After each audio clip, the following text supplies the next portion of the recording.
एक समय की बात है। एक छोटे से गांव में रघु नाम का एक गरीब किसान रहता था।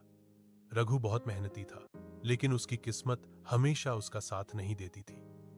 रोज वह सुबह सुबह उठकर अपने छोटे से खेत में हल चलाने चला जाता और देर शाम तक मेहनत करता। फिर भी उसके खेत से बहुत कम अनाज निकलता। एक दिन रघु अपने खेत में काम कर रहा था। सूरज सिर पर था और पसीने से उसके कपड़े भीग चुके थे। अचानक उसने देखा कि खेत के किनारे एक बूढ़ी अम्मा बैठी हैं। उनके हाथ में एक पुरानी सी थैली थी।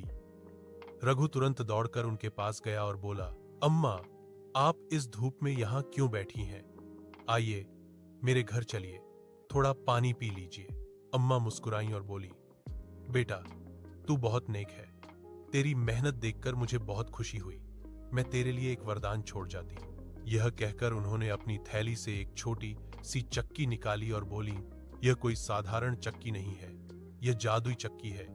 जब भी तू इसे घुमाएगा और बोलेगा, घूमो चक्की घूमो, तो यह अनाज, सोना या जो भी तू चाहे वह देने लगेगी।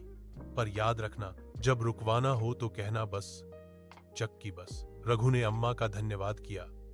जब उसने चक्की को घर ले जाकर आजमाया तो उसकी आंखें फटी की फटी रह गईं। उसने कहा, घूमो चक्की घूमो, गेहूं निकालो, और देखते ही देखते चक्की से गेहूं गिरने लगा।